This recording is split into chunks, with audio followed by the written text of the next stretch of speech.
name is Alejandro Diaz-Granados, the DC Teacher of the Year and a finalist for the National Teacher of the Year Award.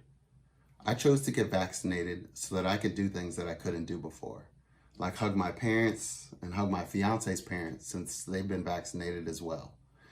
I'm just so grateful that I'm one step closer to high-fiving my students and playing tag on the playground again.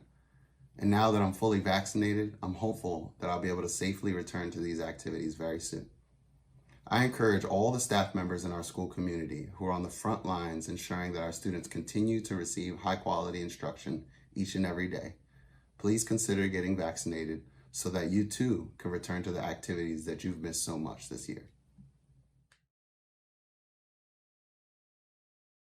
Welcome back everyone to Inside Infection Control, our video blog here at CDC's Project First Line. I'm Abby Carlson. I'm an infectious diseases doctor at the CDC, and it's wonderful to have you back with us today. In an earlier episode, we had talked about cleaning and disinfection and the difference between the two. In general, cleaning removes dirt and gunk and removes and sometimes kills some germs. But disinfection makes sure that as many germs as possible are destroyed or killed.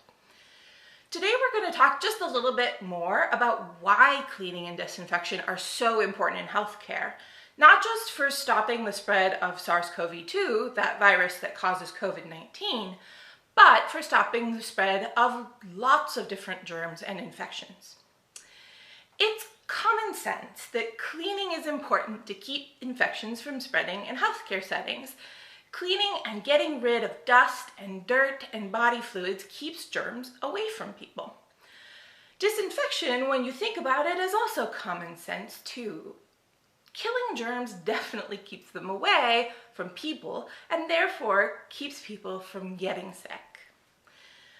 Even though it's common sense though, it's important to think through all the reasons why we're so careful about keeping an environment clean. Now, you probably clean and disinfect when you're at home. You clean your windows, you wash your dog, you might even disinfect some parts of your kitchen or your bathroom. But cleaning and disinfection in healthcare is a bit different. Why is that? When we're at home and we're healthy, our bodies have a lot of built-in ways to protect us from infection, including things like our immune system, or even our skin, which is a very important part of our immune system as a whole. But in healthcare, we have a lot of patients who are ill and weak, and germs are more likely to cause problems in these patients because their immune defenses might not be the same as somebody who's healthy and living at home. With some patients, you can see how they might be vulnerable to infections if they have burns or wounds, for example, or if they're having a procedure done where germs can get under the skin, like having an IV put in or a catheter. But a lot of patients have things going on that you can't really see, like if their immune system is weak because of the medication in their cancer treatment. So it's incredibly important to have the environment free of germs, especially in places where they can pose risks to patients, and to us, and to our coworkers. So, for example, when a patient leaves a room or is discharged, right before a new patient goes into that room, it should be cleaned and disinfected to make sure that the next patient is protected from the previous patient's germs. We also clean and disinfect things that get touched a lot, like door handles, keyboards at the nurse's station, light switches. We call all of these high-touch surfaces, and they need more frequent cleaning and disinfection because all of the hands that get on them. Because we know that if germs get on our hands, then they can get all over the place, and that can make people sick.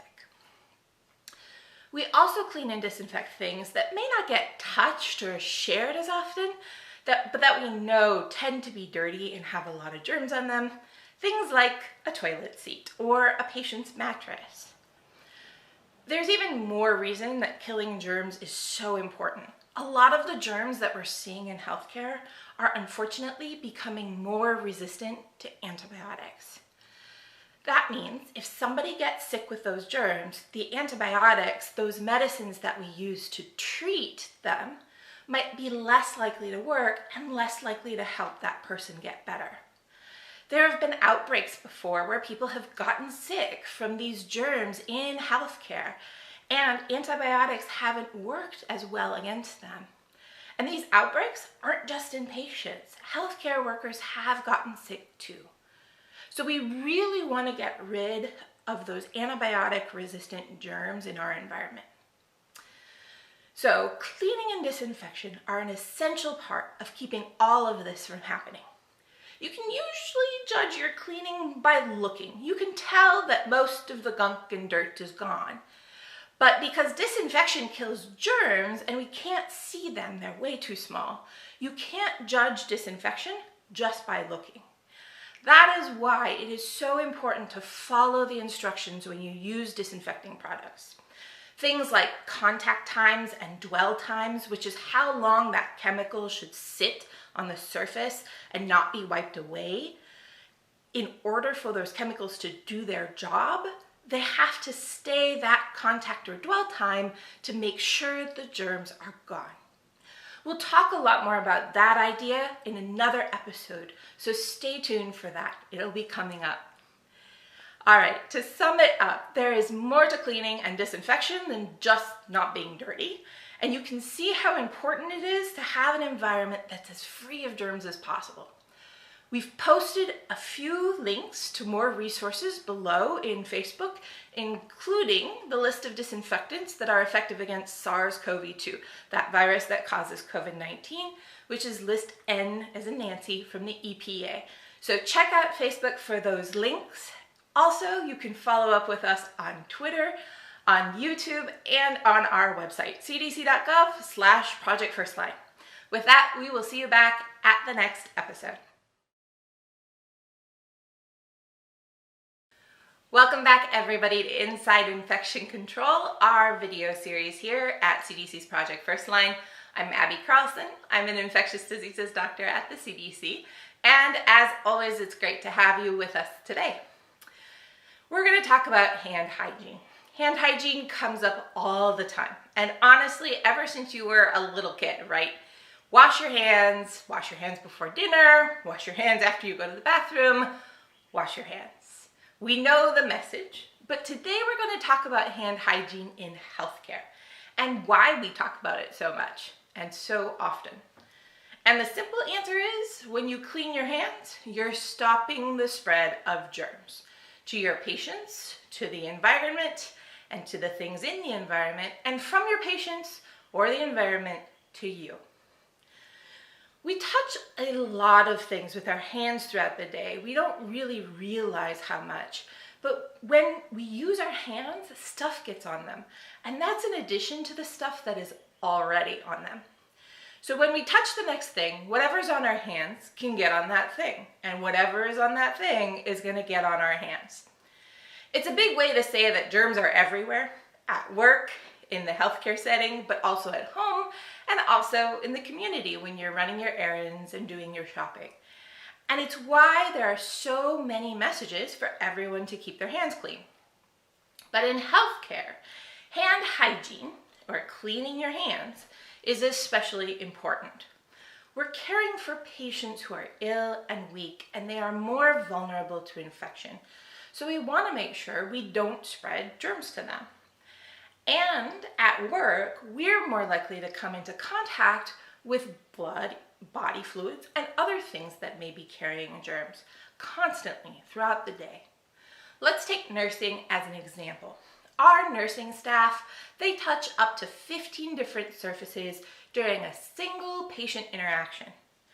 For the average nurse, that is 912 different surfaces in a 12-hour shift.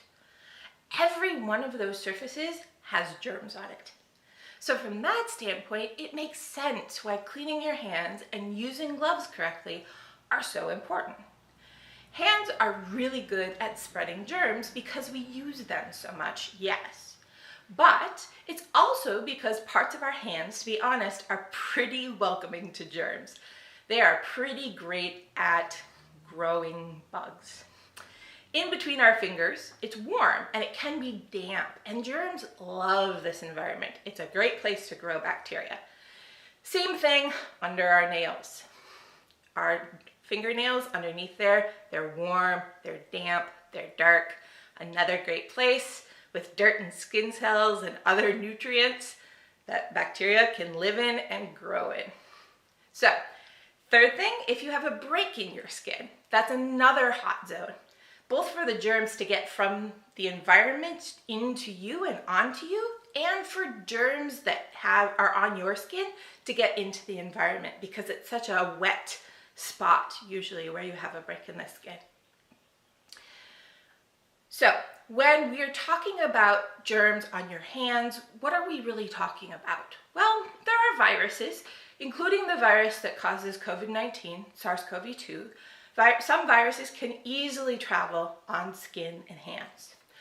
Then there are a lot of bacteria, especially things like Staph aureus or C. difficile, which are bacteria that we see a lot in healthcare and worry about a lot because they cause big problems.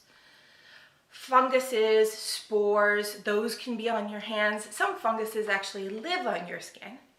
And as we talked about in the episode on cleaning and disinfection, many of the germs that we see in healthcare are resistant to antibiotics, meaning that the drugs that we would use to treat somebody who's sick with those bugs may not work as well.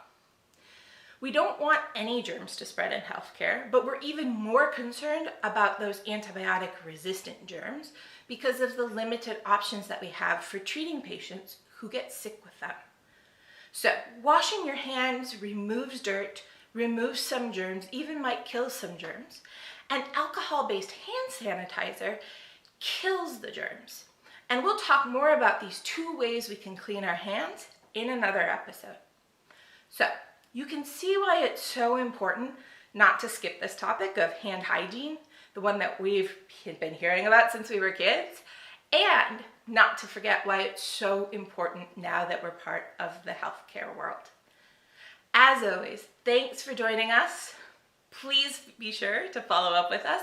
We're on Facebook, we're on Twitter, we're on YouTube. Check us out as well on our website, cdc.gov/Project First Line. We will see you back here with the next episode.